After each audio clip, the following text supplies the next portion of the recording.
Tehran University student sentenced to 3.5 years in prison.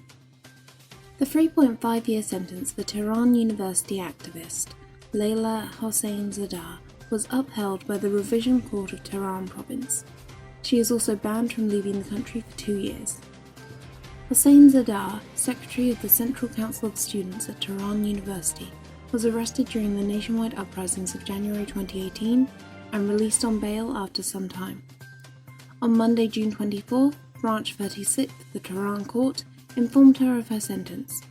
Hosseinzadeh has been sentenced to 30 months imprisonment on the charge of association and collusion against national security and another year for propaganda against the state.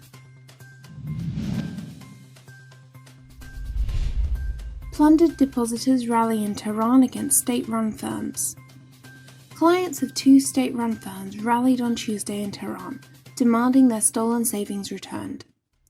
Depositors of the Caspian and Thaman al-Hojaj credit firms gathered outside the regime's central bank to hold their protest gathering, as more creditors from across the country are protesting the mullah's destructive policies. The Caspian credit firm is known to be linked to the recently terrorist-designated Revolutionary Guards. The people's chants included, "What do people want? Their rights acknowledged," "No nation has seen such injustice," and "Only in our country we do see nationwide plundering."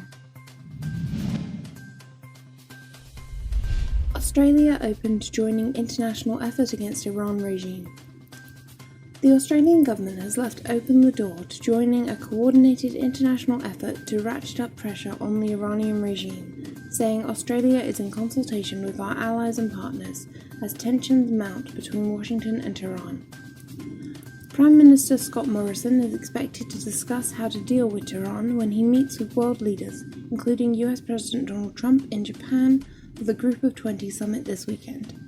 Mr. Morrison has previously said renewed sanctions against the Iranian regime remain on the table if it continues to destabilize its region.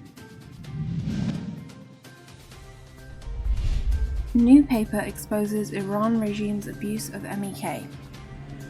US Ambassador Lincoln Bloomfield Jr., a former defense and foreign policy official, has published a new scholarly paper on the Iranian regime and its treatment of the main opposition group MEK.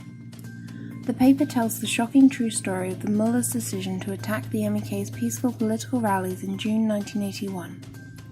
This, Bloomfield states, was the moment in Iran's modern history most fraught with lasting implications. He wrote, "The truth is that the mullahs and their supporters have ridden the Iranian revolution to power, ended up betraying it.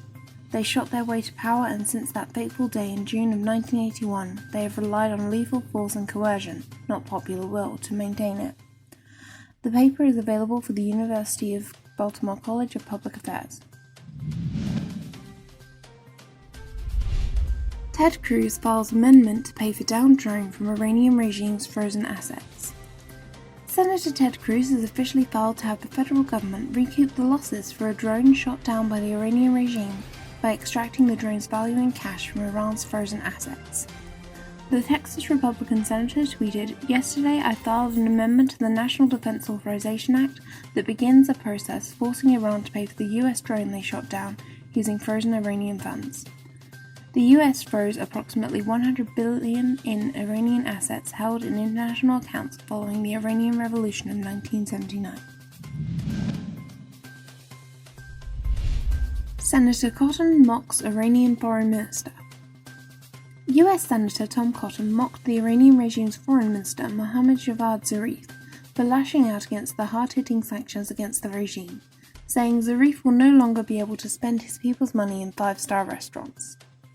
Cotton appeared on Fox News on Monday evening after President Trump signed financial sanctions against Supreme Leader Ali Khamenei and his associates, following a series of aggressive behaviors by the Iranian regime, including the downing of a US drone. Cotton mocked Zarif, saying he can tweet from Tehran all he wants because when he faces sanctions later this week, he is not going to be traveling to Europe, the United States, to spend his people's money in 5-star restaurants anymore.